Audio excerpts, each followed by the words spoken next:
പച്ചപ്പാടങ്ങളാൽ ചുറ്റപ്പെട്ട ശാന്തമായ ഒരു ഗ്രാമത്തിൽ അനിയ എന്ന കൊച്ചു പെൺകുട്ടി അവളുടെ മാതാപിതാക്കളോടൊപ്പം താമസിച്ചു.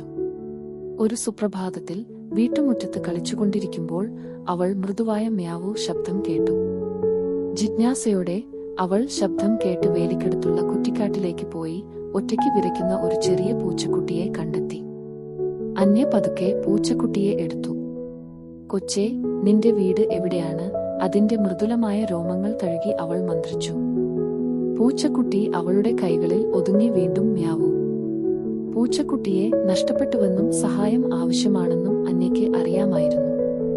അവൾ വേഗം അകത്തേക്ക് പോയി മാതാപിതാക്കളോട് പറഞ്ഞു. അവർ ഗ്രാമത്തിൽ ചുറ്റും നോക്കി. ആരെങ്കിലും പൂച്ചക്കുട്ടിയെ നഷ്ടപ്പെട്ടിട്ടുണ്ടോ എന്ന് അയൽക്കാരോട് ചോദിച്ചു. പക്ഷേ ആരും അത് തിരിച്ചറിഞ്ഞില്ല. പൂച്ചക്കുട്ടിയെ പരിപാലിക്കാൻ തീരുമാനിച്ച അനിയ അതിന് മഫിൻ എന്ന് പേരിട്ടു. അവൾ ഒരു പെട്ടിയിൽ നിന്ന് ഒരു ചെറിയ കിടക്ക ഉണ്ടാക്കി ഒരു പാത്രത്തിൽ പാൽ നിറച്ചു. അനുദിനം മഫിൻ കൂടുതൽ ശക്തനും കളിയായും വളർന്നു. അവൾ പോകുന്നിടത്തെല്ലാം അനിയെ പിന്തുടർന്നു. ഒരു വൈകുന്നേരം അന്നയും മഫിനും പുറത്ത് കളിച്ചുകൊണ്ടിരിക്കുമ്പോൾ ഒരു പ്രായമായ സ്ത്രീ അതുവഴി കടന്നുപോയി. "ആ പൂച്ചക്കുട്ടി പരിചിതമാണെന്ന് തോന്നുന്നു," അവൾ മൃദുവായി പറഞ്ഞു. അവളുടെ കണ്ണുകൾ തിളങ്ങി.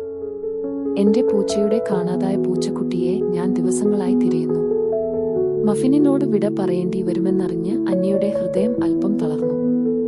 പക്ഷേ അത് ശരിയായ കാര്യമാണെന്ന് അവൾക്കറിയാമായിരുന്നു. അവൾ പൂച്ചക്കുട്ടിയെ സ്ത്രീക്ക് കൈമാറി. അവൾ ഊഷ്മളമായി നന്ദി പറഞ്ഞു നടന്നു. ദിവസങ്ങൾ കഴിയുംതോറും അനിയയ്ക്ക് മഫിൻ നഷ്ടമായി. പക്ഷേ പൂച്ചക്കുട്ടി അത് ഉള്ളിടത്ത് തിരിച്ചെത്തിയതിൽ അവൾ സന്തോഷിച്ചു. ഒരു ദിവസം വീട്ടുമുറ്റത്ത് കളിച്ചുകൊണ്ടിരിക്കുമ്പോൾ പരിചിതമായ ഒരു മ്യാവു കേട്ടു. കുറ്റിക്കാട്ടിൽ നിന്ന് പുറത്തേക്ക് ഇറങ്ങിയ മഫിൻ ഒരിക്കൽ കൂടി അവളെ സന്ദർശിക്കുന്നുണ്ടായിരുന്നു. അന്നുമുതൽ മഫിൻ എല്ലാ ഉച്ചകഴിഞ്ഞും അന്യയെ സന്ദർശിക്കും. ഇരുവരും നല്ല സുഹൃത്തുക്കളായി തുടർന്നു.